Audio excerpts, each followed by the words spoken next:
بسم الله الرحمن الرحيم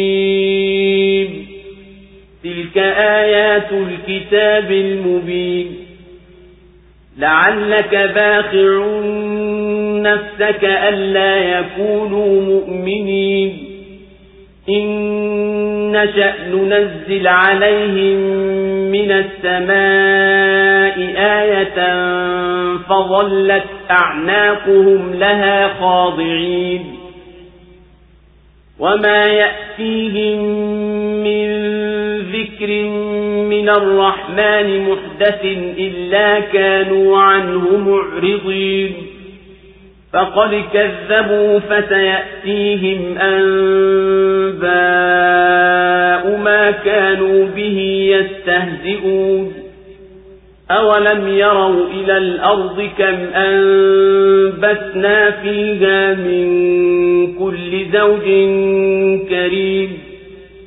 إن في ذلك لآية وما كان أكثرهم مؤمنين وإن ربك لهو العزيز الرحيم. Kwa jina la Mwenyezi Mungu mwingi wa rehema mwenye kurehemu. Tasin mim. Hizi ni aya za kitabu kinachobainisha. Huenda labda ukajikera nafsi yako kwa kuwa hawawi waumini. Tungependa tungeliwateremshia kutoka mbinguni ishara zikanyenyekea shingo zao. Wala hauwafikii ukumbusho mpya kutoka kwa Ar-Rahman, ila wao hujitenga nao. Kwa yakini wamekanusha, kwa hivyo zitakuja wafikia habari za yale waliokuwa wakiyafanyia mzaha. Je, hawakuiona ardhi? Mimea mingapi tumeiotesha humo, ya kila namna nzuri? Hakika katika haya zipo ishara, lakini wengi wao hawakuwa wenye kuamini. Na hakika Mola wako mlezi ndiye yeye mwenye nguvu, mwenye kurehemu. Allahu Akbar, Allahu Akbar, la ilaha illa Allah. Surat Ash-Shu'ara imeteremka Makka. Sura hii imeanzia kwa kuisifu Qur'ani yenyewe, ikaingia kuwaonya makafiri kwa uweza wa Mwenyezi Mungu kuwateremshia adhabu juu yao na kumliwaza Nabii sallallahu alaihi wasallama kwa anayoyapata ya kukanushwa na watu wake, kwa kutajiwa yaliyowapata mitume wa kabla yake ya kukadhibishwa na kaumu zao. Ikasimulia mkutano wa Musa na Harun walipokutana na Firauni na alivyowakadhibisha yeye. Kisha subhanahu akataja kisa cha Ibrahim, baba wa manabii, na habari za Nuhu pamoja na kaumu yake, na mambo ya Ad na Salih pamoja na Thamud. Kisha ikaelezea sura wito wa Lut na kisa cha Shuaib na watu wa vichakani, yani Al-Aikat. Na mwenye kuzingatia visa vya hawa manabii 7 ataona asili ya wito wao ni mmoja, na njia ya makafiri katika kupinga ujumbe wao ni mmoja. Kama ilivyoanzia sura, basi ikahitimishia mazungumzo kwa kuvunja wazo la kuwa mtume ni mtunga mashairi na kuwa Qur'ani ni mashairi. Harufi hizi na mfano wa hizi ndizo zikakusanyika kuifanya Qur'ani kuwa ni muujiza uliowashinda watu kuiga mfano wake, ijapokuwa hizo harufi ndizo unazozitamka. Basi mwenye kutilia shaka hii Qur'ani kuwa imetoka kwa Mwenyezi Mungu au la, basi na alete mfano wake na hatoweza. Maneno haya niliyokufunulia ni aya za kitabu yenye kuweka wazi hukumu zote zilizomo ndani yake. Ewe nabii, hebu jionee huruma nafsi yako, usijikere kwa kuhuzunikia inadi ya watu wako na kutokuamini kwao. Sisi tunaweza kuwaletea muujiza wa kuwalazimisha imani, watii kwa unyenyekevu amri yake na yatimie unayotarajia. Lakini hatuwaletei kwa sababu mwendo wetu ni kuwaongoza watu waamini bila kuwalazimisha, ili zikosekane hekima ya kujaribiwa kwa mitihani na yanayokuja baada yake ya thawabu na adhabu. wala Mwenyezi Mungu hawaletei watu wako kwa ufunuo wake ya kuwakumbusha dini ya haki kuwa ni rehema kwao, ila wao huzua upya upinzani na ukafiri kukataa, kwani njia ya uongofu imekwisha zibwa mbele yao. Hawa hakika wamekadhibisha haki iliyoileta na wakaifanyia masara, lakini wewe wasubirie, wataona matokeo ya masara yao ya kuangamiza. Hivyo hao wanatenda watendavyo katika ukafiri wao na kukadhibisha kwao, wala hawaangalii baadhi ya uumbaji wa Mwenyezi Mungu katika hii ardhi. Lau kuwa wanaangalia kwa kuzingatia wangeliongoka. Hebu wazingatie hii mimea ya kila namna yenye manufaa tunayoitoa sisi kwenye ardhi, na wala hawezi hayo isipokuwa Mungu mmoja muweza. Hakika katika kutoka kwa hii mimea ni dalili kubwa ya kuwepo Muumba muweza, lakini wengi wa watu si wenye kuamini. Hakika mwenye kumiliki mambo yako na mwenye kukulinda ndiye atakayewaadhibu hao wanaokadhibisha, na ndiye mwenye kuwafadhili waumini kwa rehema. وَإِذْ نَادَى رَبُّكَ مُوسَىٰ أَنِ ائْتِ الْقَوْمَ الظَّالِمِينَ قَوْمَ فِرْعَوْنَ أَلَا يَتَّقُونَ قَالَ رَبِّ إِنِّي أَخَافُ أَن يُكَذِّبُونِ وَيَضِيقُ صَدْرِي وَلَا يَنطَلِقُ لِسَانِي فَأَرْسِلْ إِلَىٰ هَارُونَ وَلَهُمْ عَلَيَّ ذَنبٌ فَأَخَافُ أَن يَقْتُلُونِ قَالَ كَلَّا فَاذْهَبَا بِآيَاتِنَا إِنَّا مَعَكُمْ مُسْتَمِعُونَ فَأْتِيَا فِرْعَوْنَ فَقُولَا إِنَّا رَسُولُ رَبِّ الْعَالَمِينَ أَنْ أَرْسِلْ مَعَنَا بَنِي إِسْرَائِيلَ قَالَ أَلَمْ نُرَبِّكَ فِينَا وَلِيدًا وَلَبِثْتَ فِينَا مِنْ عُمُرِكَ سِنِينَ وَفَعَلْتَ فَعْلَتَكَ الَّتِي فَعَلْتَ وَأَنْتَ مِنَ الْكَافِرِينَ قَالَ فَعَلْتُهَا إِذًا وَأَنَا مِنَ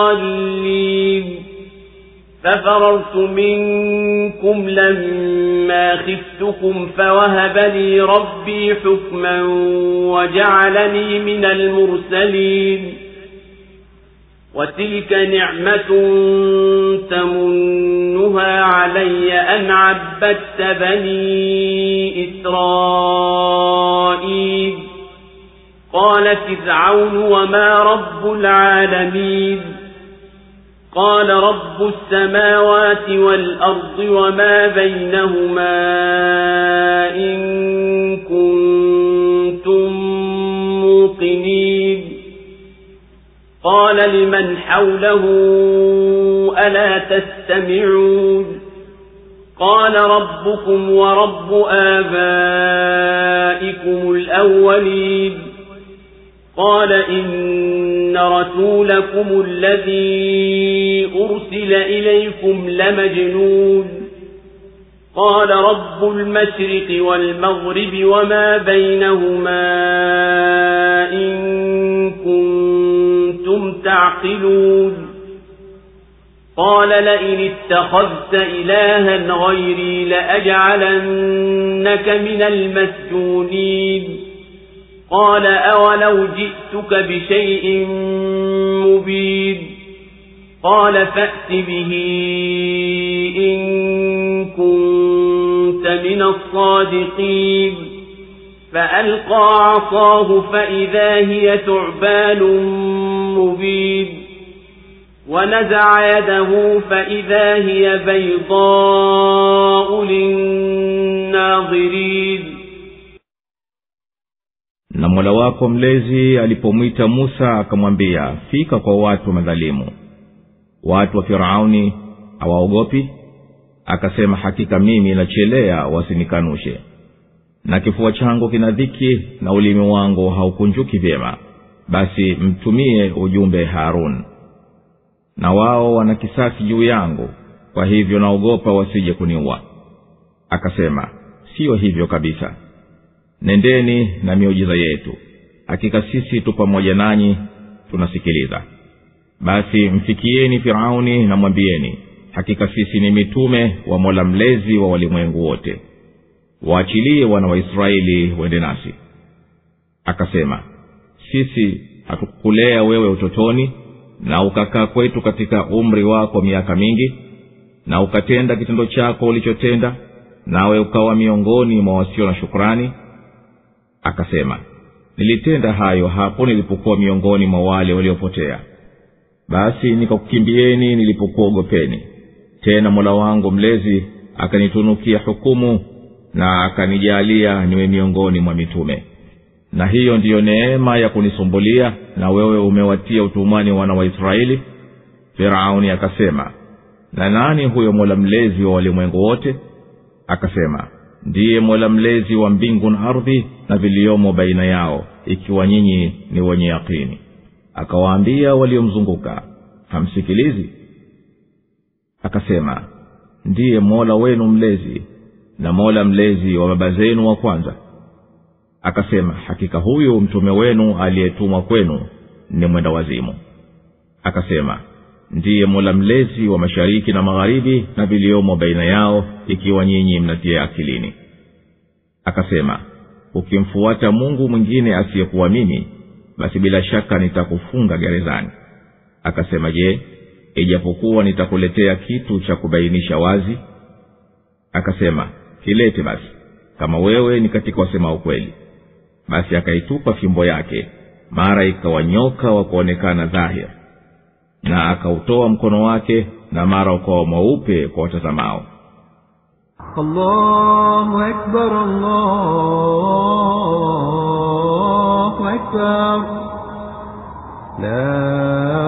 la ilaha illa Allah. Ewe Muhammad, watajie watu wako kisa cha Musa pale Mola wako mlezi alipomwita, ewe Musa, nenda kwa utume kwa watu waliodhulumu nafsi zao kwa ukafiri, na wakawadhulumu wana wa Israeli kwa kuwafanya watumwa na kuoa watoto wao na wanaume. Nenda kwa kaumu ya Firauni, kwani hawa wamepita mipaka katika dhuluma yao. Ama ajabu ya watu hawa, hawaogopi nini litakalowafika kwa vitendo vyao hivi wakatahadhari. Musa akasema, ewe Mola wangu mlezi, mimi na hofu wasije kuukataa ujumbe wangu kwa kiburi na inda, na mimi nimejaa dhiki kwa kuwa wataniambia Mungu, na ulimi wangu si mkunjufu wa kuweza kuhojiana nao kama ninavyopenda. Basi mtume Jibrili ende kwa ndugu yangu aje kuniunga mkono katika hii kazi yangu. Na watu hawa wana kisasi juu yangu, kwani mimi nilimuua mtu katika wao. Basi nina hofu watakuja niua kwa kisasi kabla sijatimiza kazi yangu. Hayo yananizidishia hofu. Mwenyezi Mungu akamwambia, hawatakuwa. Na kwa manjarafu ya Haruni nimekukubalia ombi lako, basi nendeni nanyi mmejizatiti na miujiza yetu. Mimi niko pamoja nanyi kwa ulinzi, na yasikie yaliyojiri baina yenu na Firauni. Nyinyi mtapata ushindi na kuungwa mkono. Mwelekeni Firauni na mwambieni, sisi ni watume wawili, tumetumwa na Mola mlezi kwa walimwengu wote. Anakwambia Mola mlezi wa walimwengu wote, waachilie huru wana wa Israeli wende nasi. Firauni akamwambia Musa kwa kumsimbulia, naye alimtambua walipoingia na wakakadimisha ujumbe wao, kwani alilelewa mle mle katika kasri lake.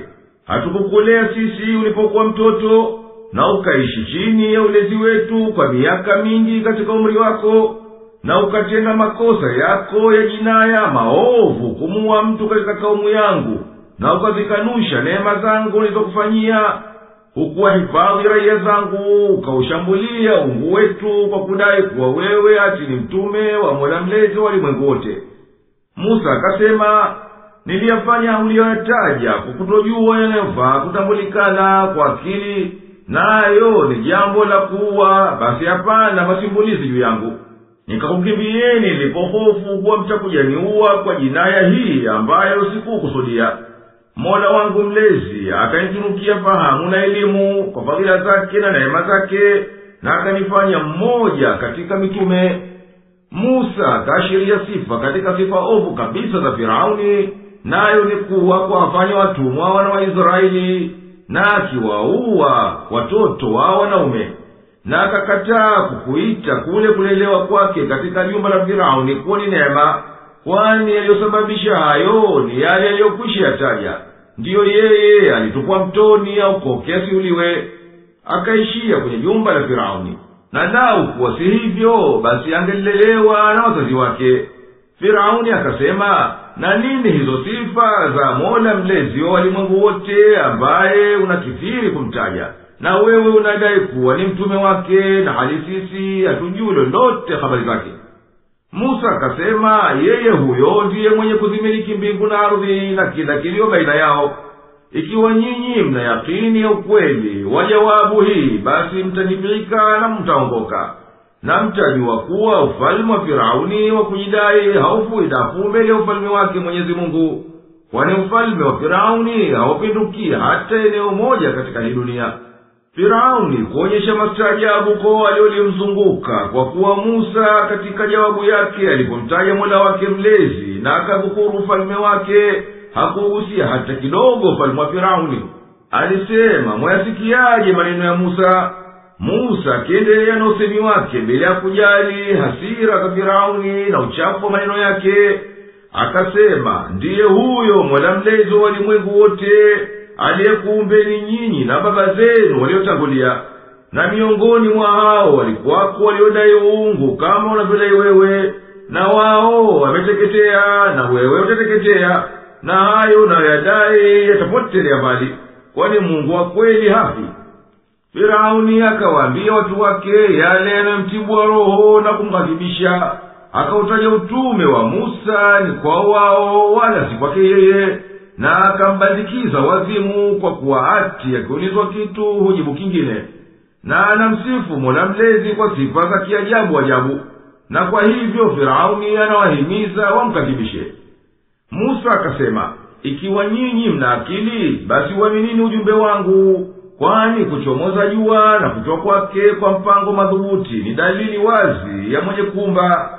Kwa hivyo basi ni nyinyi ndiyo mnastahiki kuambiwa wenda wazimu. Firauni akamwambia Musa, ukimfuata Mungu yoyote badala yangu mimi, utakuwa mmoja katika wanaoijua hali yao mbaya katika magereza yangu. Na yeye Firauni kaangukia kitisho hichi baada ya kushindwa kuondoa athari za kazi za muumbaji. Musa akasema kwa upole, kwa kutumai asa kaamini, utanitia gerezani hata nikakuletea ushahidi mkubwa wa kweli wa hayo niyasemayo? Firauni akasema, ulete ushahidi utaonyesha unabii wako, kama wewe kweli unasema kweli katika wito wako. Kasema hayo kwa tamaa ya kuwa huenda akapata kipengee cha udhaifu katika hoja zake. Musa akaitupa fimbo yake mbele yao, ikageuka nyoka kweli kweli, si kitu cha uongo cha uchawi kinachofanana na nyoka. Musa akautoa mkono wake kutoka mfukoni mwake, hiyo ni ishara ya pili, na ukawa mweupe bila ya maradhi, hata wakashangaa watazamaji kwa kumetuka kwake.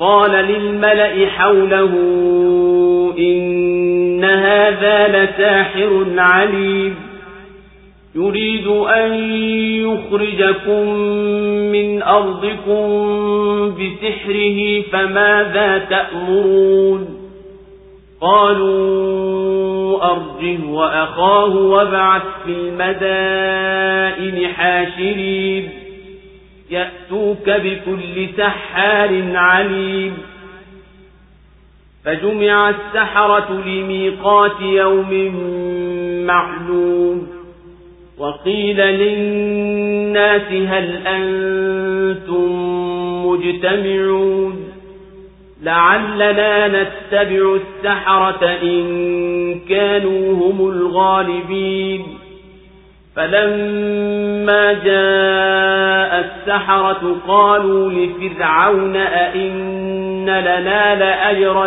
إن كنا نحن الغالبين قال نعم وإنكم إذا لمن المقربين قال لهم موسى ألقوا ما أنتم ملقون فألقوا حبالهم وعصيهم وقالوا بعزة فرعون إنا لنحن الغالبون فألقى موسى عصاه فإذا هي تلقف ما يأفكون فألقي السحرة ساجدين قالوا آمنا برب العالمين رب موسى وهارون قال آمنتم له قبل أن آذن لكم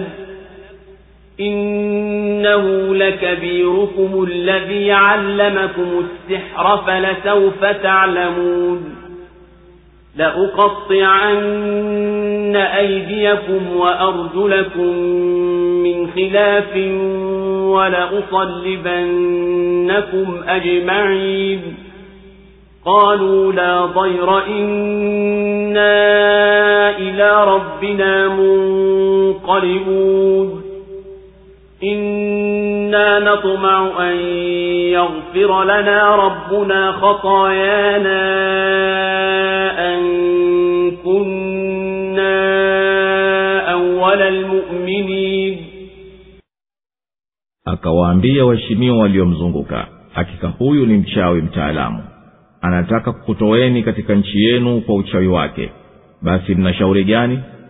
Wakasema, mpe muda yeye na nduguye na uwatume mijini wapigao mbiu ya mgambo, wakuletee kila mchawi bingwa mtaalamu.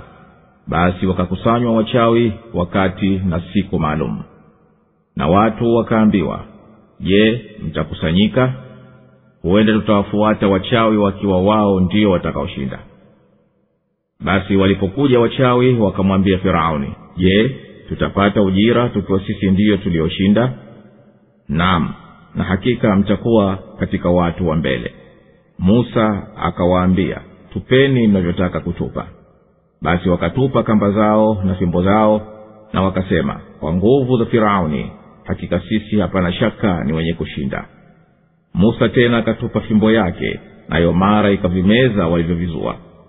Hapo wachawi walipinduka wakasujudu, wakasema, tunamwamini Mola mlezi wa walimwengu wote, Mola mlezi wa Musa na Harun. Akasema, je, mmemwamini kabla sijakuruhusuni?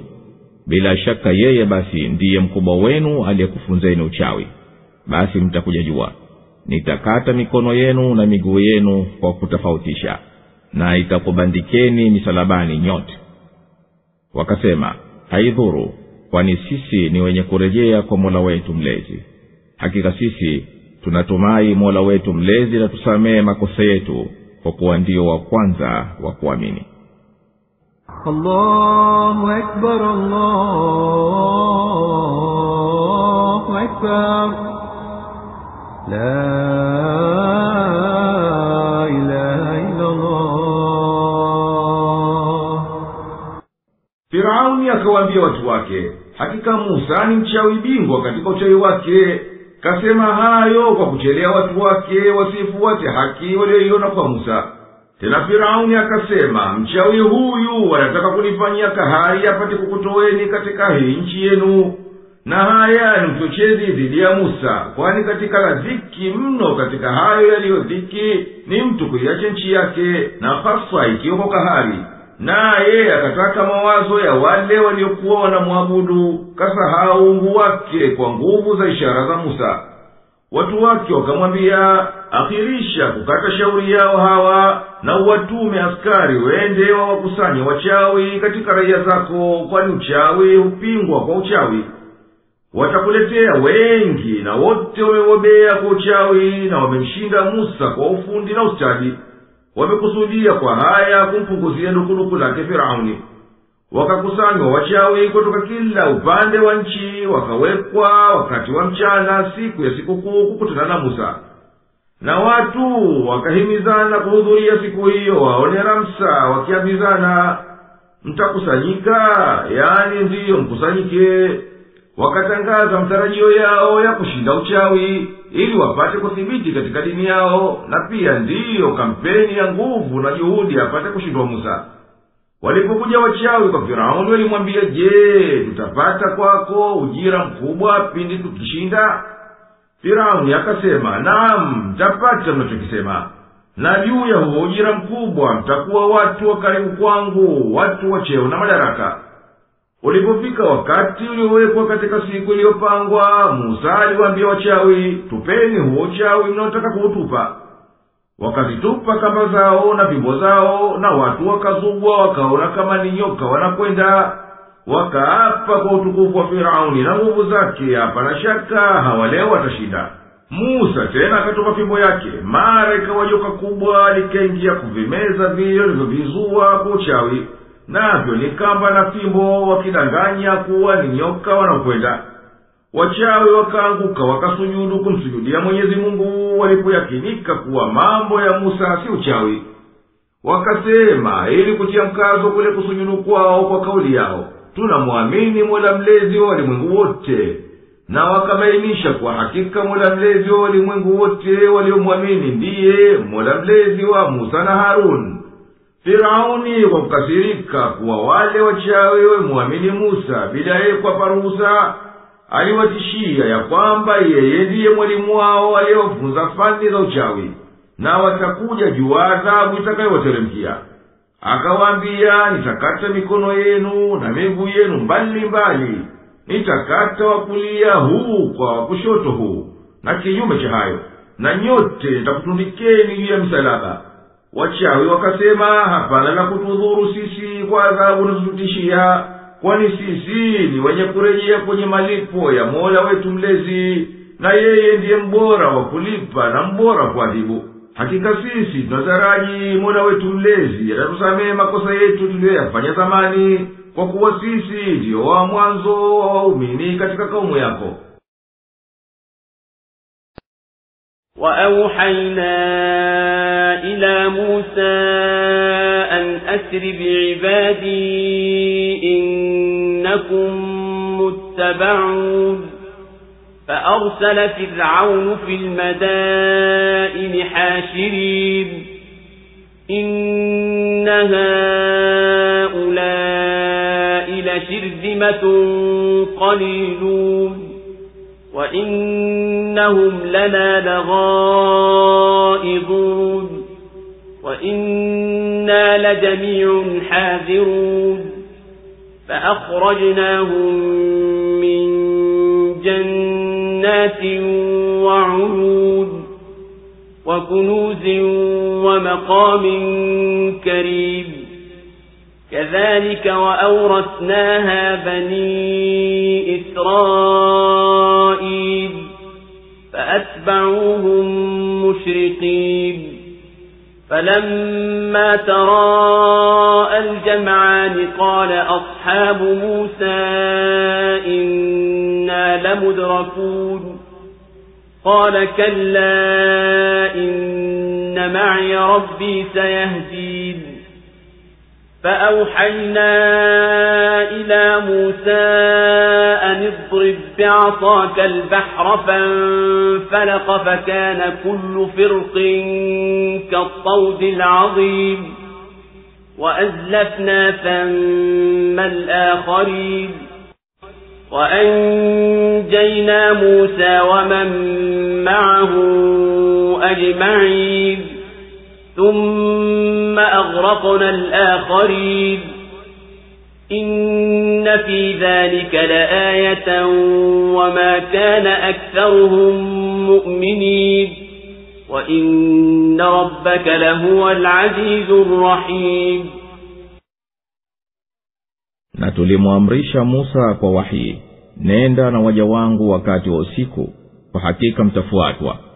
Basi Firauni akawatuma mijini wapiga mbiu za mgambo. Hakika hawa ni kikundi kidogo, nao wanatuudhi, na sisi ni wengi wenye kuchukua hadhari. Basi tukawatoa katika mabustani na chemchem na mahazina na vyeo vya heshima. kadhalika na tukawarithisha hayo wana wa Israeli. Basi wakafuata ilipochomoza jua. Na yalipoonana majeshi mawili haya, watu wa Musa wakasema, hakika sisi bila shaka tumepatikana. Akasema, hasha, hakika yu pamoja nami Mola wangu mlezi, yeye ataniongoa. Tulimletea wahi Musa tukamwambia, piga bahari kwa fimbo yako. Basi ikatengana na kila sehemu ikawa kama mlima mkubwa. Na tukawajongeza hapo wale wengine, tukawaokoa Musa na waliokuwa pamoja naye wote, kisha tukawazamisha hao wengine. Hakika bila shaka katika hayo ipo ishara, lakini wengi wao si katika wenye kuamini. Na kwa hakika Mola wako mlezi ndiye mwenye nguvu, mwenye kurehemu. Allahu Akbar, Allahu Akbar, la ilaha illa Allah. Na Mwenyezi Mungu alimpa wahi Musa alayhi salam atoke usiku pamoja na waumini miongoni mwa wana wa Israeli, ilipokuwa tena haiwi kumsubirisha Musa. Mpango ukawa wa makundi mawili, kwamba atangulie Musa na kaumu yake na Firauni afuate na kaumu yake, mpaka waingie katika maingilio njia baharini na Mwenyezi Mungu awateketeze. Firauni akawatuma askari wake katika miji ya mamlaka yake, wawakusanye wenye maguvu katika kaumu yake, alipojua kuwa Musa keshatoka na wana wa Israeli, ili awazuie lile walilolikusudia. Firauni akasema, hakika hawa wana wa Israeli waliokimbia na Musa ni taifa dogo kwa nguvu zao, idadi yao ni chache. Anasema hayo kutia mori katika nyoyo za askari wake. Na wao juu ya hivyo wanatutibua roho kwa kuvunja amri yetu na kutoka bila idhini yetu. Na sisi ni wengi, miongoni mwa ada zetu ni kuchukua hadhari na kuwa macho na kupania. Tukawatoa Firauni na askari wake kwenye nchi yao iliyofanana na mabustani yapitiwayo na mito kati yao, wakaangamia kwa kujitenga kwao na haki na kuchochewa kutaka kumfuata Musa, kama ilivyokuja katika aya 3 zilizotangulia. Tukawatoa kadhalika kwenye hazina za dhahabu na fedha na majumba waliokuwa wakiakalia, wakineemeka kwa uzuri wake na ubora wa starehe zake. Ni kutoka kama huku kwa ajabu tulivyokueleza, ndivyo tulivyowatoa na tukawapa ufalme huo na kila namna ya neema zilizokuwa wana wa Israeli, baada ya kuwa maskini hawana mbele wala nyuma. Firauni na watu wake wakakaza mwendo ili wapate kuwawahi wana wa Israeli, wakawakuta wakati wa kuchomoza jua. Walipoonana makundi mawili, watu wa Musa walisema, hakika Firauni na watu wake watatupata, basi tutaangamia. Musa akasema, hakika mimi na uangalizi wa Mwenyezi Mungu unaonifuata kwa kunihifadhi, na yeye ataniongoza kwenye njia ya uokovu. Amesema hayo ili awatuze kuwa watasalimika, na iwe mbali na mawazo yao fikra ya kutisha kwamba watakuja patikana. Tukamwamrisha Musa kwa wahi, yani ufunuo, aipige bahari kwa fimbo yake. Ikapasuka bahari njia 12 kwa mujibu wa idadi ya mataifa ya wana wa Israeli. Kila njia katika hizo njia ilikuwa na kizuizi cha maji yaliyonyanyuka kama mlima uliosimama imara. Tukawajongeza Firauni na kaumu yake mpaka wakaingia kwenye zile njia nyuma ya Musa na kaumu yake. Tukamwokoa Musa na waliokuwa pamoja naye kwa hifadhi ya bahari, nayo imeshikamana mpaka wakamalizika kuvuka. Kisha tukamzamisha Firauni pamoja na waliokuwa pamoja naye kwa kuwafunikiza kwa maji pale walipowafuata. Hakika katika vituko hivi vya ajabu vya kiungu pana funzo na kuzingatia kwa atakaye kunafiika, lakini watu wengi si wenye kusadiki. Hakika Muumba wako na mlezi wako ndiye huyo mwenye nguvu katika kuadhibu wanaokanusha, mwenye kuwaneemesha kwa rehema waumini.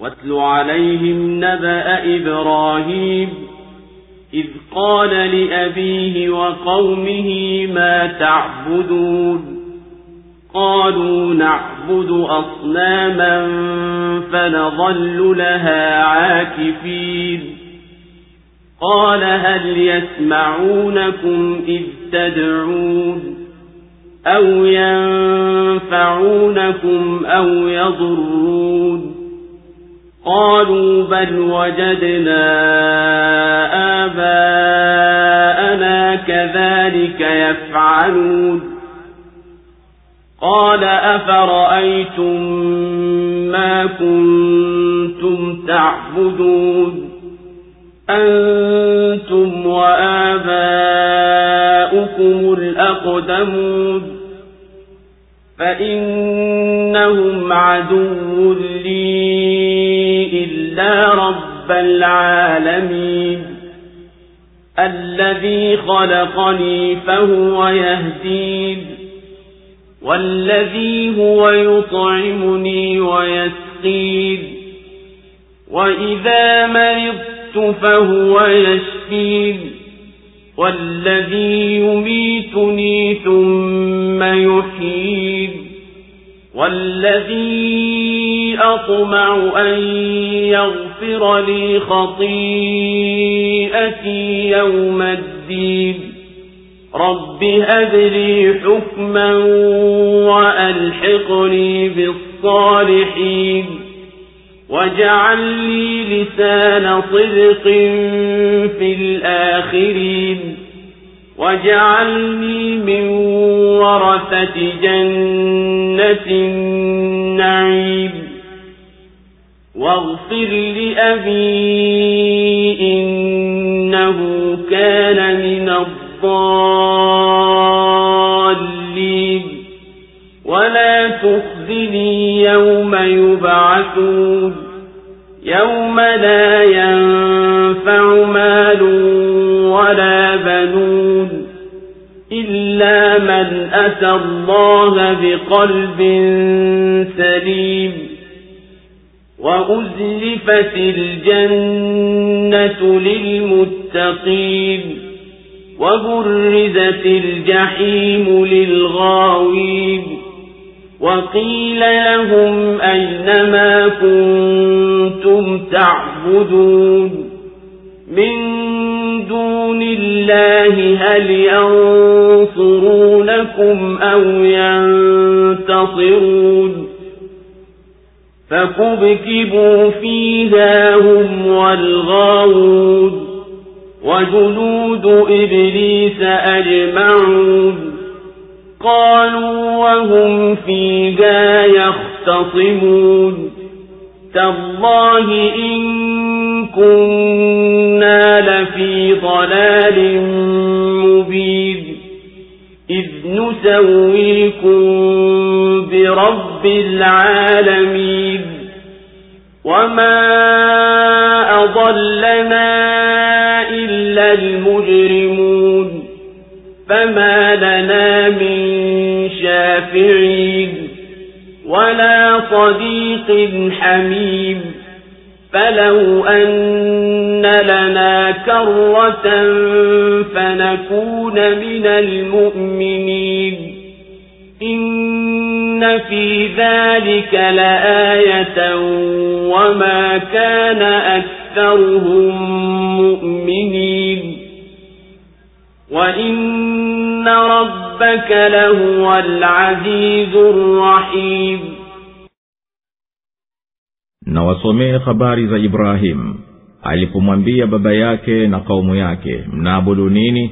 Wakasema, tunaabudu masanamu, daima tunayanyenyekea. Akasema, je, yanakusikieni mnapoyaita, au yanakufaeni, au yanakudhuruni? Wakasema, bali tumewakuta baba zetu wakifanya hivyo hivyo. Akasema, je, mmewaona hawa mnaoabudu nyinyi na baba zenu wa zamani? Kwani hakika hao ni adui zangu, isipokuwa Mola mlezi wa walimwengu wote, ambaye ndiye aliyeniumba na yeye ndiye ananiongoa, na ambaye ndiye ananilisha na kuninywesha, na ninapougua ni yeye ndiye anayeniponesha, na ambaye atanifisha na kisha atanihuisha. na ambaye ndiye ninayemtumai kunisamehe makosa yangu siku ya malipo. Mola wangu mlezi, nitunukie hukumu na uniunganishe na watendao mema, na unijalie nitajwe kwa wema na watu watakaokuja baadaye, na unijalie katika warithi wa bustani za neema, na umsamehe baba yangu, kwani hakika alikuwa miongoni mwa wapotovu. Wala usinihizi siku watakapofufuliwa, siku ambayo kwamba mali hayatofaa kitu wala wana, isipokuwa mwenye kumjia Mwenyezi Mungu na moyo safi. Na pepo itasogezwa kwa wachamgu, na jahannam itadhihirishwa kwa wapotovu. Na wataambiwa, wako wapi mliokuwa mkiwaabudu badala ya Mwenyezi Mungu? Je, wanakusaidieni au wanajisaidia wenyewe? Basi watavurumizwa humo wao na hao wakosefu. Na majeshi ya Iblisi yote watasema, na hali ya kuwa wanazozana humo, wallahi kwa yakini tulikuwa katika upotovu uliodhahiri, tulipokufanyeni ni sawa na Mola mlezi wa walimwengu wote, na hawakutupoteza ila wale wakosefu. Basi hatuna waombezi wala rafiki wa dhati. Laiti tungelipata kurejea tena, tungelikuwa katika waumini. Hakika katika haya ipo ishara, lakini wengi wao hawakuwa wenye kuamini. Na hakika Mola wako mlezi ndiye mwenye nguvu, mwenye kurehemu. Allahu Akbar, Allahu Akbar, la ilaha illa Allah. Ewe mtume, na wasomee makafiri hadithi ya Ibrahimu alayhi salam alipomwambia baba yake, mnaabudu kitu gani hichi ambacho hakifai kuabudiwa? Anakusudia kwa hayo kuyakebehi masanamu.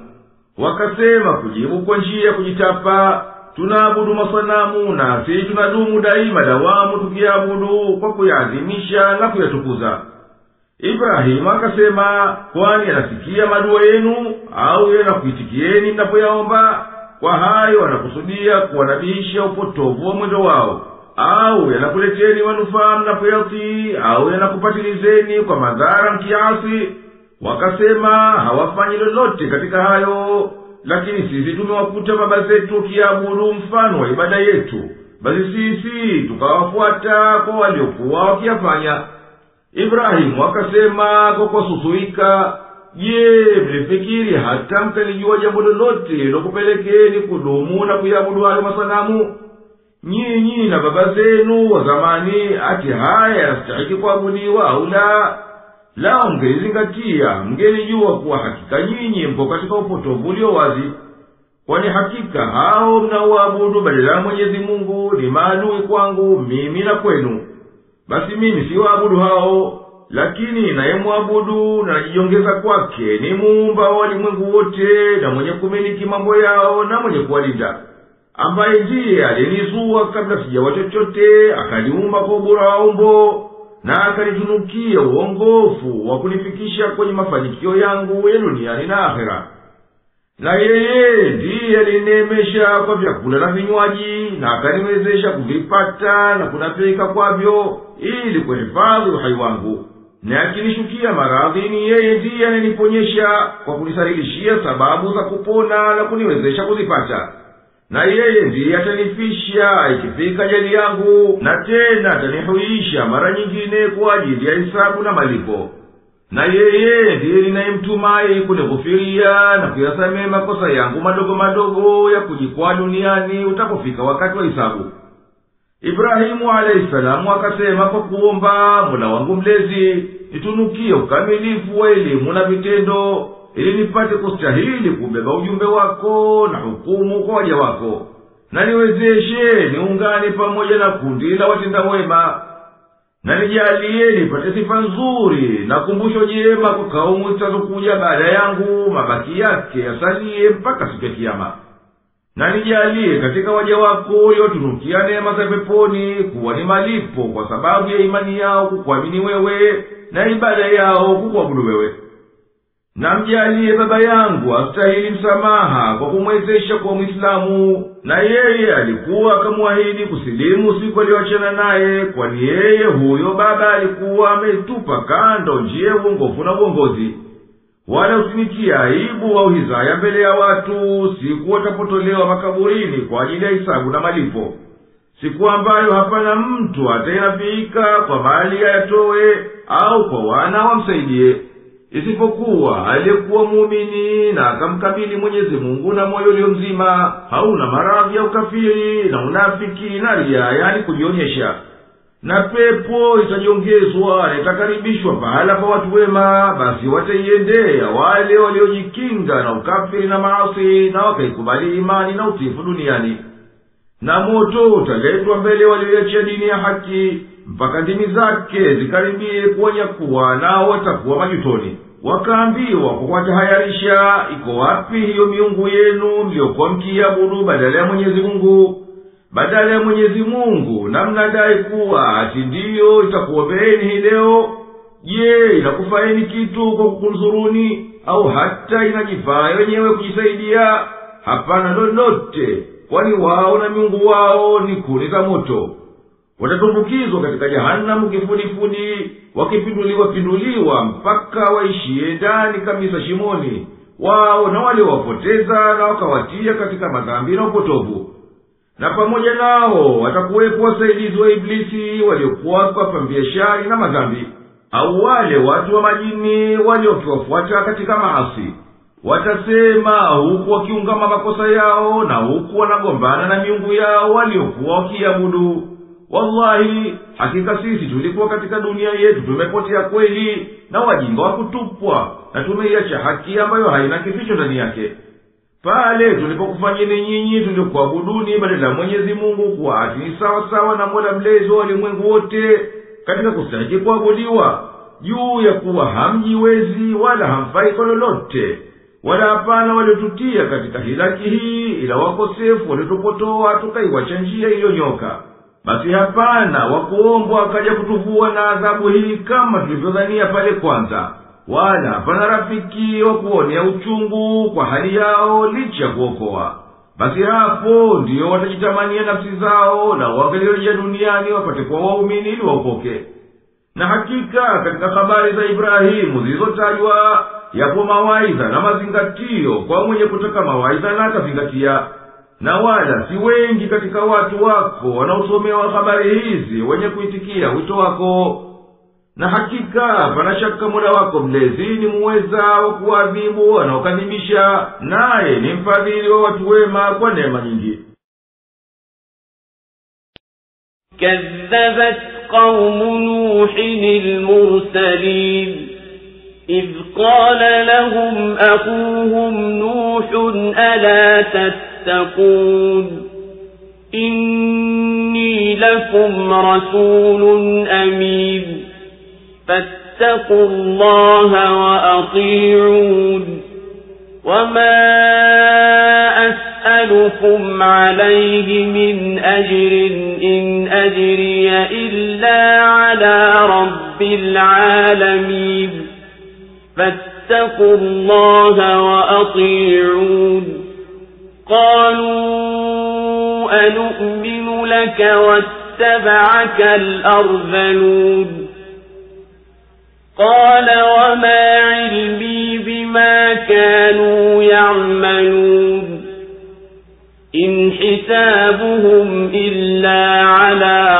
ربي لو تشعرون وما أنا بطارد المؤمنين إن أنا إلا نذير مبين قالوا لئن لم تنته يا نوح لتكونن من المرجومين قال رب إن قومي كذبون فافتح بيني وبينهم فتحا ونجني ومن معي من المؤمنين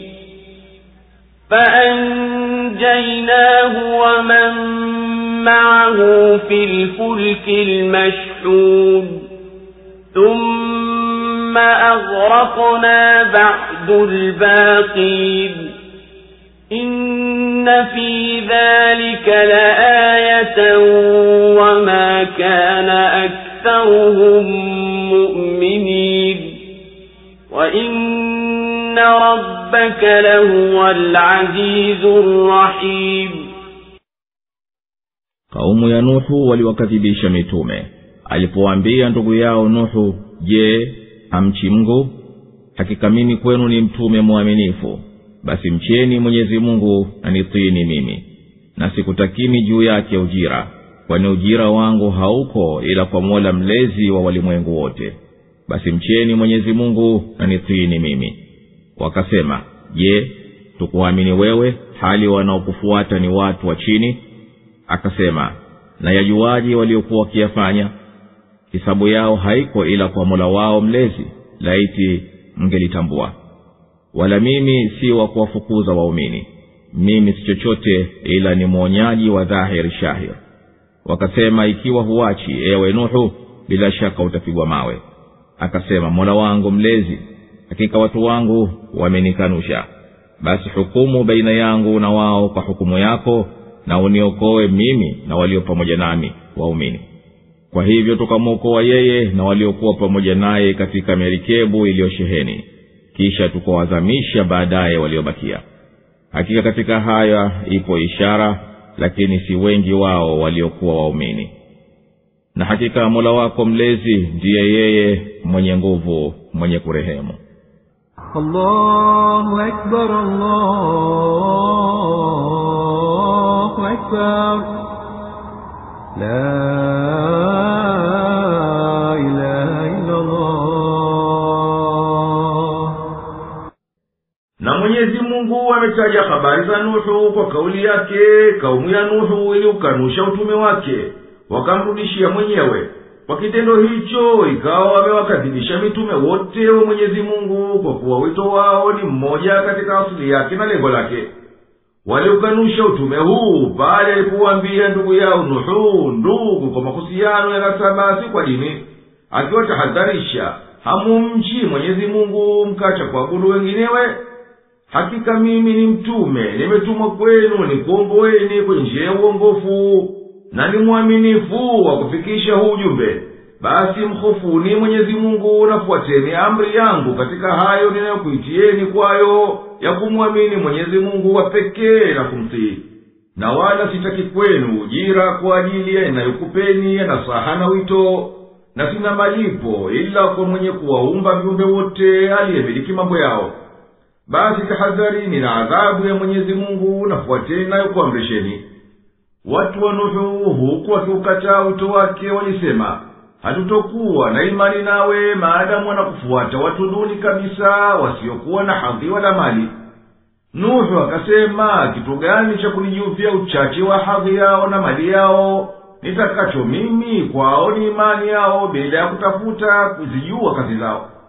Hapana wakuwalipa kwa vitendo vyao na kazi zao ila Mola wangu mlezi, kwani yeye ndiye anayeyajua vyema ya undani wao. Kama nyinyi ni watu watambuzi mngelitambua hayo.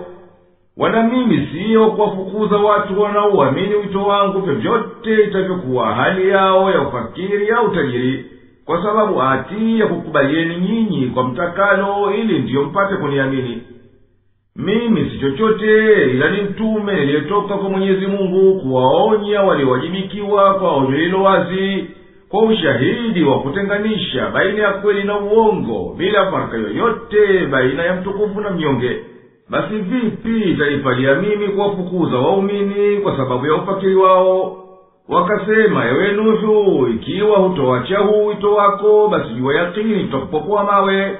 Yani wanakusudia kwa haya kumtishia kumua. Nuhu kuonyesha kushikilia watu wake, kukadhibisha wito wake, alisema, ewe Mola wangu mlezi, hakika watu wangu wamenikanusha, kuthibitisha kuwa wanastahiki mapizo yake.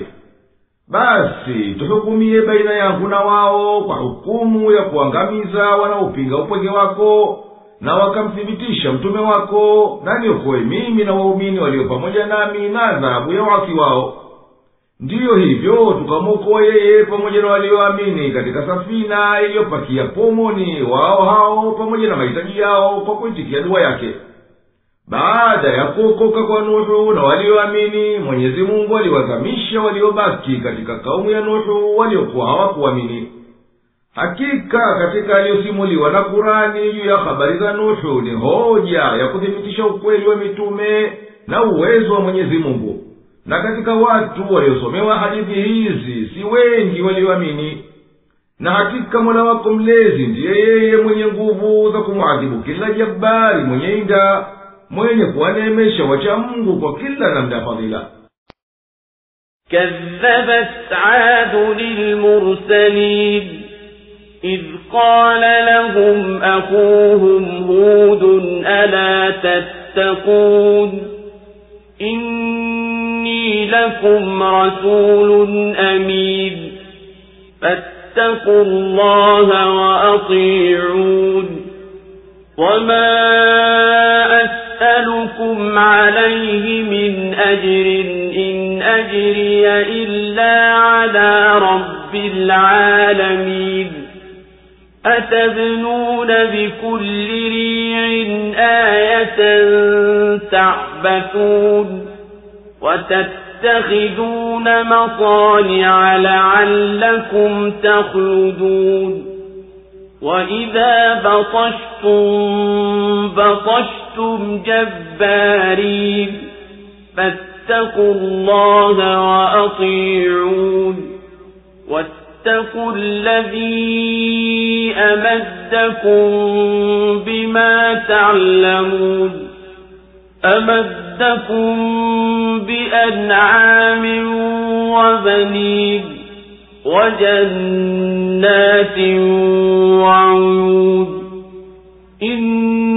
إني أخاف عليكم عذاب يوم عظيم قالوا سواء علينا أوعظت أم لم تكن من الواعظين إن هذا إلا خلق الأولين وما نحن بمعذبين فكذبوه فأهلكناهم إن في ذلك لآية وما كان أكثرهم مؤمنين وإن ربك لهو العزيز الرحيم.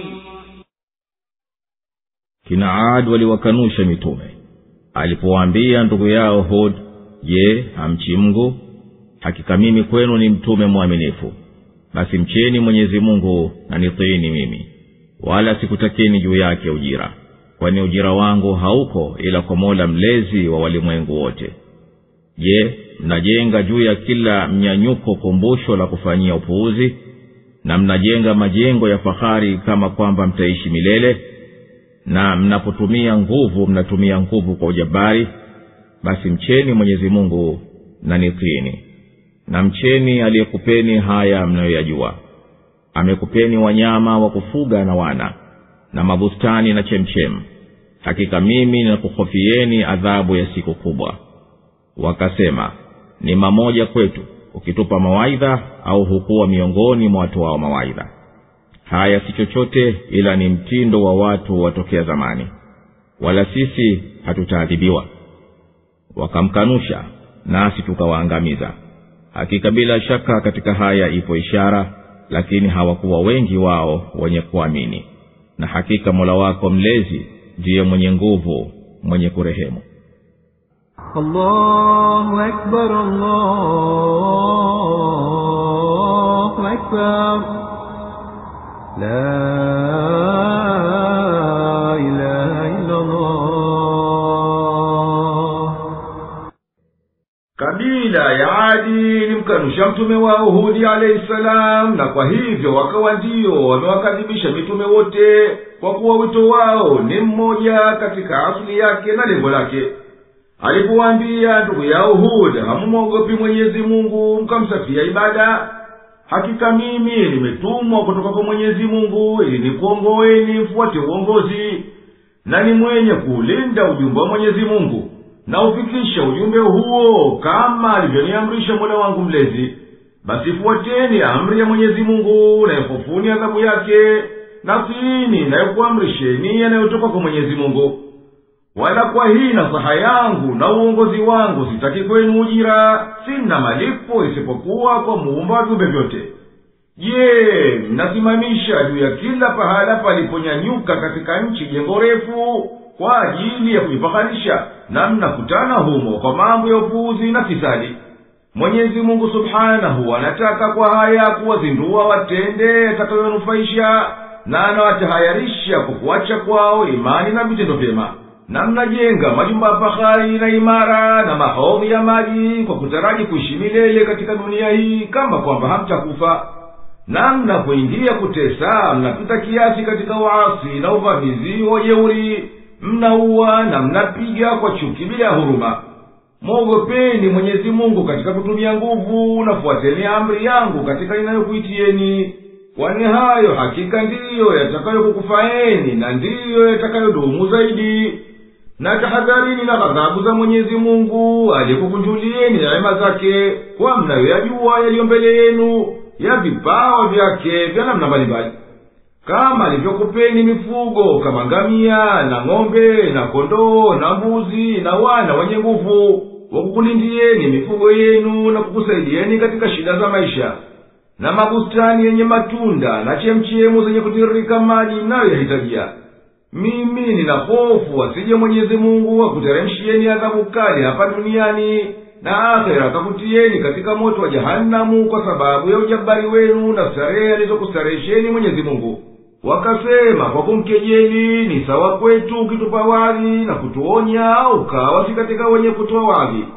Haya ulituletea si lolote ila ni uongo na upotovu wa watu wa zamani. Wao wamezoea kuzua kama hivyo. Kwa hivyo sisi hatutaacha tuliyokuwa nayo, wala sisi hatutaadhibiwa kwa vitendo tuvitendavyo. Basi wakaendelea kushikilia kumkanusha Mwenyezi Mungu, wakafanya haraka kuwateketeza. Hakika katika hayo aliyoteremshia Mwenyezi Mungu kina Adi, kwa kuwa ni malipo kwa ukanushi wao, ni hoja inayojulisha ukamilifu wa uwezo wa Mwenyezi Mungu, na si wengi katika wanaosomewa habari za Adi waliowaumini. Na Mola wako mlezi ndiye mtenda nguvu wa kuwashinda hao majabari, mwenye kuwarehemu waumini. كذبت ثمود المرسلين إذ قال لهم أخوهم صالح ألا تتقون إني لكم رسول أمين فاتقوا الله وأطيعون وما أسألكم عليه من أجر إن أجري إلا على رب العالمين أتتركون فيما هاهنا آمنين في جنات وعيون وزروع ونخل طلعها هضيم وتنحتون من الجبال بيوتا فارهين فاتقوا الله وأطيعون ولا تطيعوا أمر المسرفين الذين يفسدون في الأرض ولا يصلحون قالوا إنما أنت من المسحرين ما أنت إلا بشر مثلنا فأت بآية إن كنت من الصادقين قال هذه ناقة لها شرب ولكم شرب يوم معلوم ولا تمسوها بسوء فيأخذكم عذاب يوم عظيم فعقروها فأصبحوا نادمين فأخذهم العذاب إن في ذلك لآية وما كان أكثرهم مؤمنين وإن ربك لهو العزيز الرحيم. Kina Thamud waliwakanusha mitume alipowaambia ndugu yao Saleh, je, hamumchi Mungu? Hakika mimi kwenu ni mtume mwaminifu.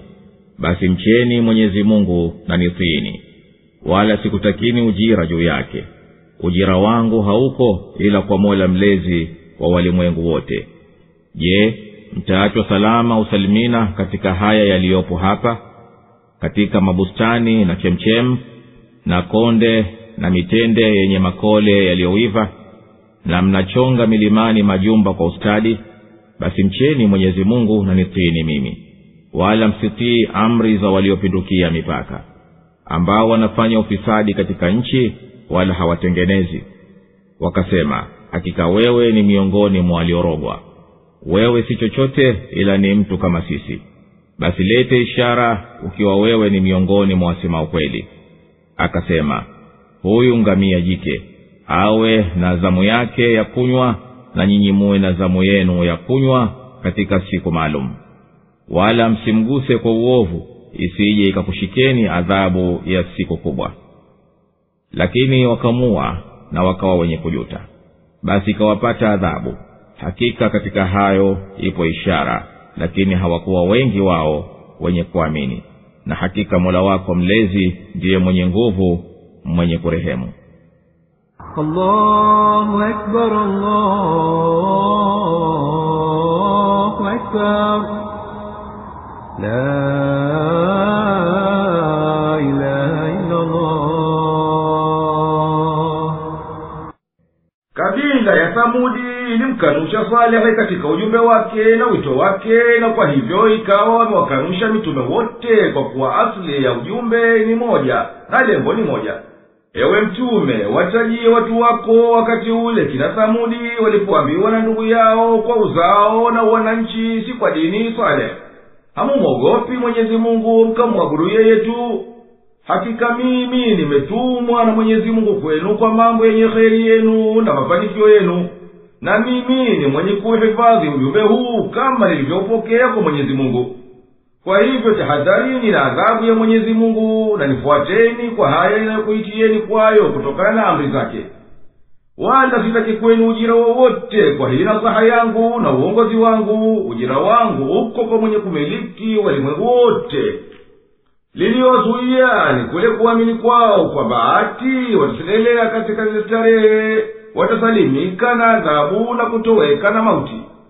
Katika mabustani ya matunda na chemchem zenye kutoa maji matamu, na konde zilizoiva na mitende ambayo mazao yake yamedhihiri mapevu na laini, na mnachonga milimani majumba kwa ufundi na ustadi katika hayo mnayoyaunda, basi iogopeni adhabu ya Mwenyezi Mungu kwa kutomshukuru kwenu kwa neema zake, na pokeni nasiha yangu na muitende. Wala msitii amri ya waliopindukia mipaka kwa ushirikina na kufuata pumbao na matamanio, ambao wanapitisha maisha yao katika ardhi kwa uharibifu, wala hawafanya maslaha ya kutengeneza nchi. Wakasema, wewe si chochote isipokuwa miongoni mwa waliorogwa kikweli, mpaka zikapotea akili zao. Na katika jawabu hii mna ukali na usafihi. Wewe si chochote ila ni mmoja unayefanana na sisi kwa binadamu, basi yawaje uwe bora kuliko sisi kwa unabii na utume? Na ukiwa wewe ni mkweli katika madai yako, basi lete muujiza wa kuonyesha uthibitisho wa utume wako. Saleh akawaambia alipopewa na Mwenyezi Mungu ngamia jike kuwa ni muujiza wake, huyu hapa ngamia jike wa Mwenyezi Mungu amekutoleni kuwa ni ishara. Yeye ana sehemu yake ya maji katika siku moja, siku hiyo msinywe nyinyi, na nyinyi na sehemu yenu siku nyingine, kunyweni siku hiyo. wala msimletee madhara yoyote huyu ngamia, msije mkahiliki kwa adhabu kubwa. Wakamchinja ngamia kinyume na walivyoafikiana na Saleh. Kwa hivyo wakastahiki kuwashukia adhabu, wakawa ni wenye kujuta kwa kitendo chao hicho. Basi ikawateketeza adhabu walioahidi Saleh, wala majuto hayakuwakinga na adhabu ya ukosefu wao. Hakika katika kusimulia kisa chao pana dalili ya kuonyesha uwezo wa Mwenyezi Mungu kuwateketeza makafiri na kuwaokoa waumini, na si wengi katika watu wako wenye kuamini. Na hakika bila shaka aliyekuumba ndiye yeye muweza wa kuwateketeza wapinzani na mfadhili wa kuokoa wacha Mungu. كذبت قوم لوط المرسلين إذ قال لهم أخوهم لوط ألا تتقون إني لكم رسول أمين فاتقوا الله وأطيعون وما أسألكم عليه من أجر إن أجري إلا على رب العالمين أتأتون الذكران من العالمين وتذرون ما خلق لكم ربكم من أزواجكم بل أنتم قوم عادون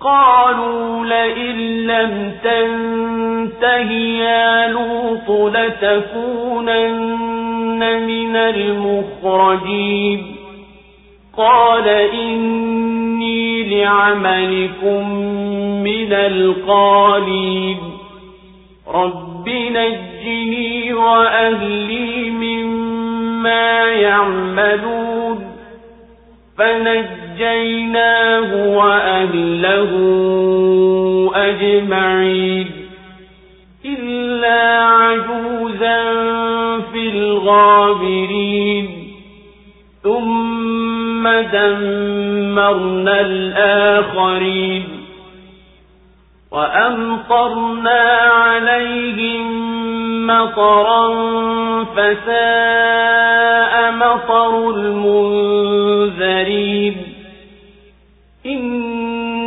في ذلك لآية وما كان أكثرهم مؤمنين وإن ربك لهو العزيز الرحيم. Watu wa Luthi waliwakanusha mitume. Alipowaambia ndugu yao Lut, je, hamumchi Mungu? Hakika mimi kwenu ni mtume mwaminifu kwenu. Basi mcheni Mwenyezi Mungu na nitiini mimi. Wala mimi sikutakini ujira juu yake, ujira wangu hauko ila kwa Mola mlezi wa ulimwengu wote. Je, katika viumbe vyote mnawaingilia wanaume na mnaacha alichokuumbieni Mola wenu mlezi katika wake zenu? Ama kweli nyinyi ni watu mnaoruka mipaka. Wakasema, ewe Luthi, usipoacha hapana shaka utakuwa miongoni mwa wanaotolewa mji. Akasema, hakika mimi ni katika wanaokichukia hichi kitendo chenu. Mola wangu mlezi, niokoe mimi na ahali zangu na haya wayatendayo. Basi tukamwokoa yeye na ahali zake wote, isipokuwa kikongwe katika waliokaa nyuma. Kisha tukawaangamiza wale wengine na tukawanyeshea mvua, basi ni ovu mno mvua ya walioonywa. Hakika katika hayo ipo ishara, na hawakuwa wengi wao wenye kuamini. Na hakika Mola wako mlezi bila shaka ndiye mwenye nguvu, mwenye kurehemu. Allahu Akbar, Allahu Akbar, la ilaha illa Allah. Alipowaita Luthi watu wake wamwabudu Mwenyezi Mungu pekee na waache ushirikina, waliwakanusha mitume wote. Ewe mtume, watajie watu wako pale Luthi alipowaambia watu wake na ndugu yao na shemeji yao, hakika mimi nimetumwa kwenu na Mwenyezi Mungu nikuleteni dini ya haki, nami ni mwaminifu wa kuifikisha dini hii. basi tahadharini na adhabu ya Mwenyezi Mungu, na ifuateni amri yangu kwa inayokuitieni. Wala mimi sitaki kwenu ujira kwa uongofu na uongozi ninaokuitieni. Sina ujira ila kwa mwenye kumiliki viumbe vyote na mlezi wao. Luthi alisema, nyinyi mnasterehea kuingilia wanaume mkaacha wanawake. Kwa hayo anakusudia kuyakanya yale aliyoyazoea ya vitendo vichafu. Je, katika viumbe vyote mnawaingilia wanaume? Yani kazi ya liwati ambayo tangu asili yake ni ukosefu mwovu unaochusha hata kusikia, kinyume na maumbile unaomteremsha mwanadamu chini kabisa. Na lau kuwa unaenea, basi uharibu sunna ya kuoa, nayo ni sunna ya maumbile, hata uzazi ukatike na ulimwengu usitakuendelea. Na kwa liwati huenea maradhi kama yanayoenea kwa uzinzi, kama tego, kisonono, donda ndugu, maradhi ya ngozi kama ukurutu, na hutokea ishara za kudhoofika nyama za nyuma, hata ikawa mtu hawezi kujizuia kutokwa na chovyo, na nyuma kwake mtu huchanua kukawa kama mdomo wa tarumbeta, na huko nyuma hujaa vijidudu vya maradhi, na hivyo humwambukiza mwenye kumwingilia, na yeye hivyo vijidudu vikienda mletea maradhi mengine ya njia za mkojo. Na huenda huyo mwenye kufanywa mambo hayo akawa mpumbavu hafai kitu, ikiwa kaanza tangu utotoni. Na huenda akajidai kuonyesha ujanadume mwingi kuliko kiasi kwa kutaka kuficha upungufu wake wa uume. Karibuni imedhihiri kuwa maradhi ya hatari kabisa ya AIDS, yani ukimwi, yameenea zaidi sana kwa watendao kitendo hichi na watumiao madawa ya ulevi, ijapokuwa na wazinzi nao hupata. Na Mwenyezi Mungu Subhanahu wa Ta'ala ameukemea ukosefu huu katika aya kadhaa wa kadhaa, na akabainisha hikma ya mwenye kuhukumu kwa kuharamisha huku kwa kusema, je, katika viumbe vyote mnawaingilia wanaume na mnaacha alichokumbieni Mola wenu mlezi katika wake zenu? Ama kweli nyinyi ni watu mnaoruka mipaka, na mnaacha aliyokumbieni Mwenyezi Mungu ya kustarehe na wake zenu walio halali yenu? Ama hakika nyinyi ni watu mliopindukia mipaka ya udhalimu katika kufanya maasi. Walikasirika kwa kule kuwakataza na kuwakemea kwa sababu ya jambo ovu, na wakasema, kama hukuacha kutukebei tutakutoa mji kwa idhara kubwa.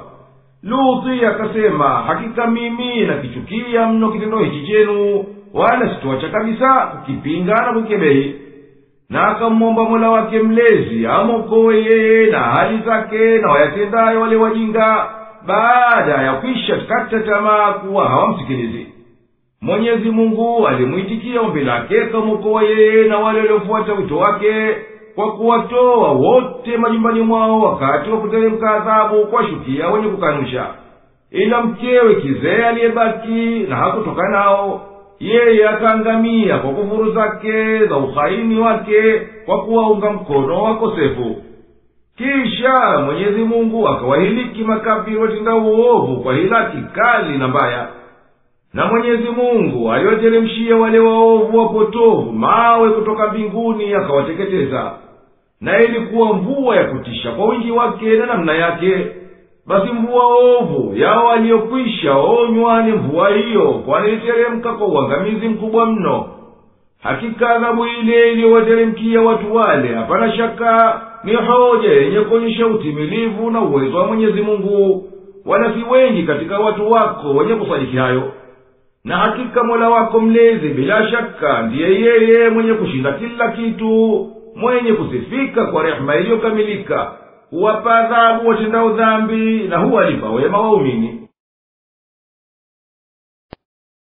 كذب أصحاب الأيكة المرسلين إذ قال لهم شعيب ألا تتقون إني لكم رسول أمين فاتقوا الله وأطيعون وما أسألكم عليه من أجر إن أجري إلا على رب العالمين أوفوا الكيل ولا تكونوا من المخسرين وزنوا بالقسطاس الصراط المستقيم ولا تبخسوا الناس أشياءهم ولا تعثوا في الأرض مفسدين واتقوا الذي خلقكم والجبلة الأولين قالوا إنما أنت من المسحرين وما أنت إلا بشر مثلنا وإن نظنك لمن الكاذبين فأسقط علينا كسفا من السماء إن كنت من الصادقين قال ربي أعلم بما تعملون فكذبوه فأخذهم عذاب يوم الظلة إنه كان عذاب يوم عظيم إن في ذلك لآية وما كان أكثرهم مؤمنين وإن ربك لهو العزيز الرحيم. watu wa machakani waliwakanusha mitume. Shuaibu alipoambia, je, hamfanyi mkamcha Mungu? Hakika mimi kwenu ni mtume mwaminifu. Basi mcheni Mwenyezi Mungu na nitiini mimi, wala sikutakini ujira juu yake. Ujira wangu hauko ila kwa Mola mlezi wa walimwengu wote. Timizeni kipimo sawasawa, wala msiwe katika wanaopunja, na pimeni kwa haki iliyonyooka, wala msiwapunje watu vitu vyao, wala msifanye jeuri kwa ufisadi. Na mcheni aliyekuumbeni nyinyi na vizazi vilivyotangulia. Wakasema, hakika wewe ni katika waliorogwa, na wewe si chochote ila ni mtu tu kama sisi, na kwa yakini tunakuona wewe ni katika waongo. Hebu tuangushie vipande kutoka mbinguni ikiwa wewe ni miongoni mwa wasema ukweli. Akasema, Mola wangu mlezi anajua zaidi mnayoyatenda. Basi walimkanusha na ikawashika adhabu ya siku ya kivuli. Hakika hiyo ilikuwa adhabu ya siku kubwa. Hakika katika hayo ipo ishara, lakini hawakuwa wengi wao wenye kuamini. Na hakika Mola wako mlezi bila shaka ndiye yeye mwenye nguvu, mwenye kurehemu. Allahu Akbar, Allahu Akbar, la ilaha illa Allah. Hichi kisa cha Shuaibu pamoja na watu wa Laikati machakani, nao ni msitu wenye miti mizuri karibu na Madiani. Kikundi cha watu waliteremkia hapo na wakakaa. Mwenyezi Mungu akapelekea Shuaibu kama alivyopelekea watu wa Madiani, wakamkadhibisha katika wito wake, na kwa hivi wakawa wamekanusha risala za mitume wote.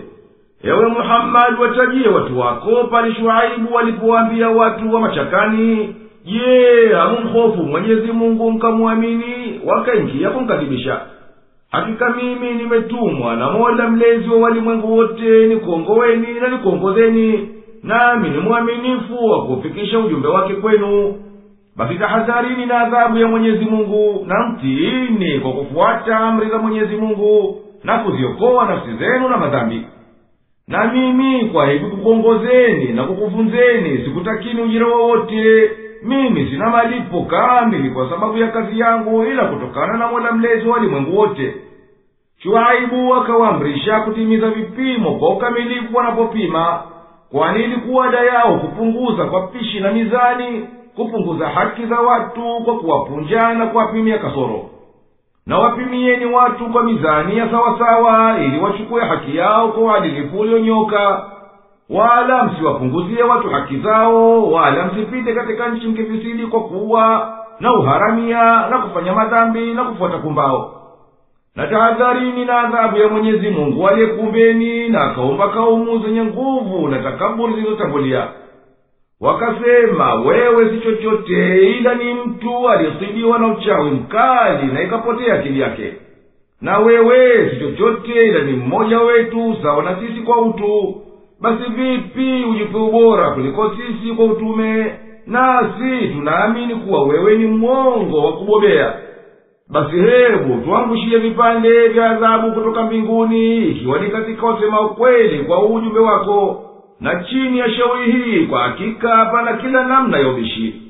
Shuaibu akasema, Mola wangu mlezi ni mjuzi, upeo wa kujua wa maasi yote myatendayo na adhabu mnayostahiki.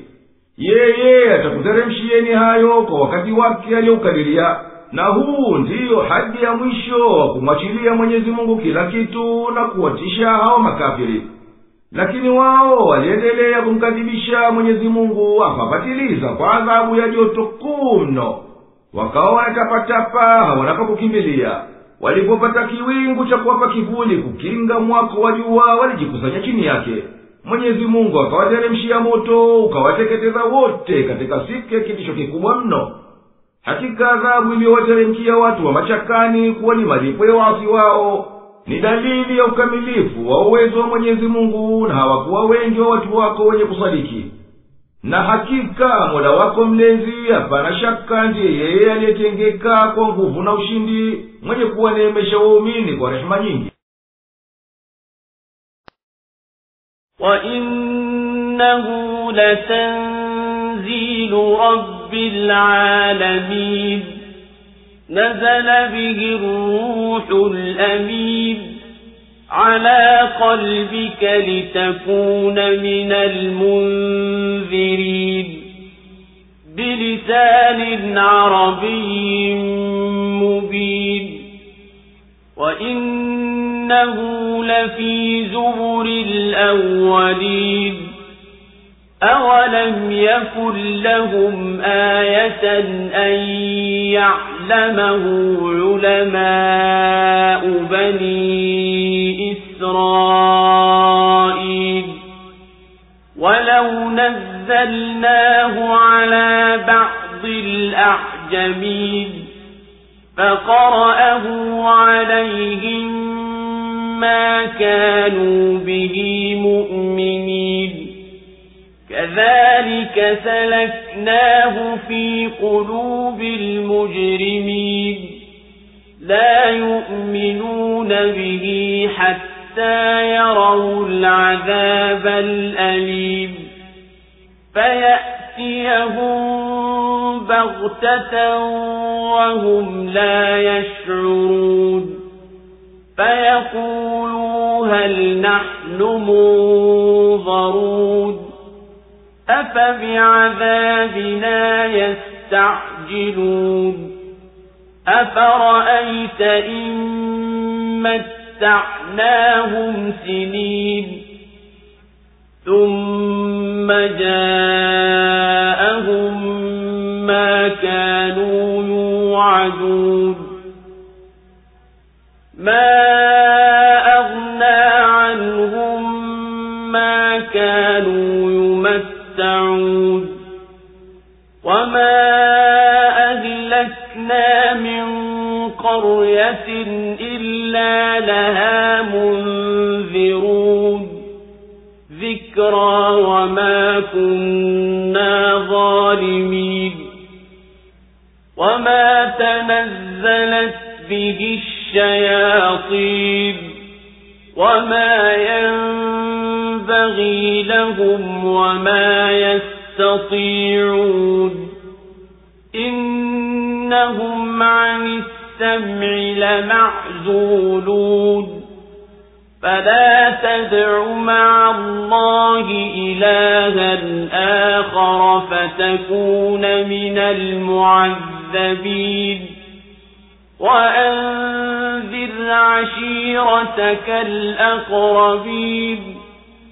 وَاخْفِضْ جَنَاحَكَ لِمَنِ اتَّبَعَكَ مِنَ الْمُؤْمِنِينَ فَإِنْ عَصَوْكَ فَقُلْ إِنِّي بَرِيءٌ مِّمَّا تَعْمَلُونَ وَتَوَكَّلْ وتوكل على العزيز الرحيم الذي يراك حين تقوم وتقلبك في الساجدين إنه هو السميع العليم هل أنبئكم على من تنزل الشياطين تنزل على كل أفاك أثيم يلقون السمع وأكثرهم كاذبون والشعراء يتبعهم الغاوون ألم تر أنهم في كل واد يهيمون وأنهم يقولون ما لا يفعلون إلا الذين آمنوا وعملوا الصالحات وذكروا الله كثيرا وانتصروا من بعد ما ظلموا وسيعلم الذين ظلموا أي منقلب ينقلبون. Na bila shaka hii ni uteremsho wa Mola mlezi wa walimwengu wote. Ameuteremsha roho mwaminifu juu ya moyo wako ili uwe katika uonyaji kwa ulimi wa Kiarabu ulio wazi, na hakika bila shaka haya yamo katika vitabu vya kale. Je, haikuwa kwao ni ishara kwamba wanayajua haya wanazuoni wa wana wa Israeli? Na lau kuwa tungeliteremsha juu ya mmoja wa wasiokuwa Waarabu na akawasomea, wasingelikuwa wenye kuamini. Namna hivi tunaingiza katika nyoyo za wakosefu. Hawataiamini mpaka waione adhabu chungu, basi itawafikia kwa ghafla na hali hawana habari. Na watasema, je, tutapewa muhula? Basi je, wanaihimiza adhabu yetu? Waonaje kama tukiwastarehesha kwa miaka, kisha yakawafikia waliokuwa wakiahidiwa? Yatawafaa nini yale waliostareheshewa? Wala hatukuangamiza mji wowote ila ulikuwa na waonyaji, kuwa ni ukumbusho, wala sisi hatukuwa wenye kudhulumu. Wala mashetani hawakuteremka nayo, wala haitakiwi kwao, na wala hawawezi. Hakika hao wametengwa na kusikia. Basi usimwombe Mungu mwingine pamoja na Mwenyezi Mungu ukawa miongoni mwa watakaoadhibiwa. Na uwaonye jamaa zako walio karibu nawe, na watwae kwa upole wanaokufuata miongoni mwa waumini. Na ikiwa watakuasi, basi sema, mimi najitenga mbali na hayo mnayoyatenda. Na umtegemee mtukufu mwenye nguvu mwenye kurehemu, ambaye anakuona unaposimama na mageuko yako kati ya wanaosujudu. Hakika yeye ndiye mwenye kusikia, mwenye kujua. Je, nikwambieni nani wanawashukia mashaitani? Wanamshukia kila mzushi mkubwa mwingi wa dhambi. Wanawapelekea yale wanayoyasikia, na wengi wao ni waongo. Na watungaji mashairi ni wapotofu ndio wanawafuata. Je, waoni kwamba wao wanatangatanga katika kila bonde, na kwamba wao husema wasioyatenda? Isipokuwa wale walioamini na wakatenda mema, na wakamkumbuka Mwenyezi Mungu kwa wingi, na wakajitetea wanapodhulumiwa. Na wanaodhulumu watakuja jua mgeuko gani watakaogeuka. Allahu Akbar, Allahu Akbar, la ilaha illa Allah. Na hakika hii Qur'ani iliyotajwa ndani yake visa vya kweli imeteremshwa kutoka kwa mwenye kuumba ulimwengu wote, mwenye kumiliki mambo yao na mlezi wao. Basi habari zake ni za kweli, na hukumu yake inatimizwa mpaka siku ya Kiyama. Ameteremsha roho mwaminifu, naye ni Jibril alayhi salam, juu ya moyo wako uliotulia kuihifadhi na kuifahamu, na idhibitike katika moyo wako iwe madhubuti isisahaulike, ili upate kuwaonya wahalifu kwa adhabu zilizomo ndani yake. Jibrili amekuteremshia kwa lugha ya Kiarabu yenye maana wazi, yenye hoja zilizo dhahiri kwa wanayohitajia ya kutengeneza mambo yao ya dunia na dini. Na hakika kuitaja Kurani na kueleza kuwa inatoka kwa Mwenyezi Mungu kumteremshia Muhammad sallallahu alaihi wasallama yametajwa katika vitabu vya manabii waliotangulia. Je, hawa wenye inda wanaikataa Kurani na hali wao wanayohoja inayoonyesha ukweli wa Muhammad sallallahu alaihi wasallama? Nayo ni elimu ya wanazuoni wa wana wa Israeli juu ya Kurani kama ilivyo katika vitabu vyao. Na lau tungelimteremshia mtu asiyekuwa Mwarabu anayeweza kusema Kiarabu lakini si kwa fasihi, wasingeliwaza kumtuhumu kuwa kaizua, na angeliwasomea barabara kinyume na ada, bado wangelimkanusha na wakapatia kisababu kwa ukafiri wao. Sisi tumekutia huko kukanusha katika nyoyo za wakosefu, na tumekuthibitisha kama tulivyokuthibitisha katika nyoyo za wenye sifa kama zao. Basi hapana njia ya wao kuacha tabia yao ya ukafiri mpaka wateseke kwa hiyo adhabu kali walioahidiwa. Itawateremkia adhabu kwa ghafla bila kuitaraji, wala wao hawajui kama inakuja. Watasema itapoteremka hiyo adhabu, je, tutapewa muhula?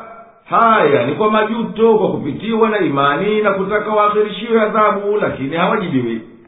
Anasema Mwenyezi Mungu mtukufu, watu wa Makka wameghurika na kucheleweshwa kwangu kuadhibu, basi ndiyo wanaihimiza.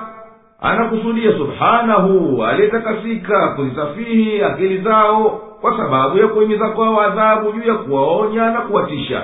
Je, umefikiri ukajua kama sisi tuliwaserehesha kwa uhai wa muda wa miaka mingi pamoja na maisha mema, kisha ikawateremkia adhabu iliyoahidiwa?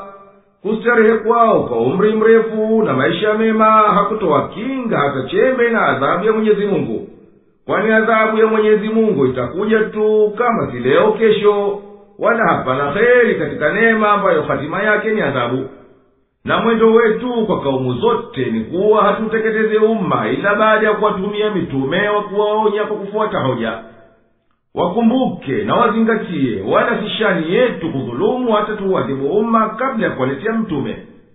Kurani inakataa waliyosema makafiri wa Maka ya kwamba Muhammad anafuata majini, nao ndio wanaompa Kurani. Kurani inasema mashetani hawakuiteremsha hii Kurani, wala haiwapali wao kuiteremsha, na hawawezi kufanya hivyo. Kwani hao hakika wanazuiwa wasisikie Kurani pale inapofunuliwa kwa Muhammad sallallahu alaihi wasallam. Basi wewe mwelekee Mwenyezi Mungu ukiendelea na usafi wako wa ibada, wala usishughulike na fisadi za madai ya washirikina na mwendo wao mwovu. Na hivi kutakiwa mtume sallallahu alaihi wasallam awe na ikhlasi ya namna hii ni wito wa jamii ya watu waliomo katika umma wake. Watie hofu ya adhabu ya shirki na maasi walio karibu nawe katika jamaa zako, na kuwa mpole kwa wanaoitikia wito wako wa imani. Pindi wakikuasi na wasikufuate, basi jitenge nao, na jitenge na vitendo vyao vya ushirikina na maasi yote. Nategemeza mambo yako kwa mwenye nguvu, mwenye uwezo wa kuwatenda nguvu adui zako kwa utukufu wake, na kukunusuru wewe na kunusuru kila mwenye kufanya amali yake kwa usafi wa nia, ambaye anakuona pale unaposimama kwa ibada za usiku na vitendo vyote vya kheri, na anaona mwendo wako kati ya wanaoswali kwa kusimama na kukaa na kuruku na kusujudu pale unapoongoza katika sala. Hakika yeye subhanahu ndiye mwenye kusikia dua zako na dhikri zako, ndiye mjuzi wa kujua nia yako na vitendo vyako. Na kama kwamba subhanahu anamwambia usichukue taklifu kubwa bila kiasi katika mashaka ya ibada, kwani uyatendayo yote na yaona na yasikia mimi. Washirikina walisema mashetani ndiyo wanamsomea Kurani Muhammad. Kurani kawajibu, nikupeni habari watu gani mashetani ndiyo wanawateremkia na wanawashawishi? Wanawateremkia kila mwenye kubeba dhambi za namna mbaya kabisa za uongo na madhambi ya kutusha kabisa. Nao ni hao makohani mafisadi ambao tabia zao na tabia za mashetani ni jinsi moja na zimwafikiana. Hao hutega masikio yao kwa mashetani, na kwao wakapata mambo ya dhana tu. Na wengi wao ni waongo, na huzidisha tena juu ya kauli walizozipata kwa mashetani. Makafiri wanasema hii Kurani ni mashairi na Muhammadi ni mtungaji mashairi. Mwenyezi Mungu ameyavunja haya kwa kuthibitisha kuwa haka Kurani imejaa hikma na hukumu. Mpango wake unapingana na mpango wa mashairi ambao unategemea juu ya kweli na uongo, na amebainisha kwamba hali ya Muhammad sallallahu alaihi wasallama inapingana na hali ya watungaji mashairi. Yeye anasema kwa hikma, wao wanasema kwa udanganyifu, na hii ndiyo hali ya wengi katika watungaji mashairi. Kwani huwaoni vile wanavyotangatanga katika mabonde ya maneno, wala hawaongoki kwenye haki, na kwamba wao husema kwa ndimi zao wasiambatishe na vitendo vyao. Lakini waliohidika kwa hidaya ya Mwenyezi Mungu na wakatenda mema mpaka zikatua katika nafsi zao sifa bora, na wakamkumbuka Mwenyezi Mungu kwa wingi mpaka ikathibitika hofu katika nyoyo zao, hawa basi huyafanya mashairi kama dawa iliusibu kwa ugonjwa wake, na upambana kwa ajili ya kuiwania dini yao na kuisimamisha haki inapokuwa haki inafanywa jeuri. Na waliodhulumu nafsi zao kwa shirki na kumkejeli mtume kwa mashairi, watatafuta wapi pa kuikimbia shari na hilaki wanayoiendea.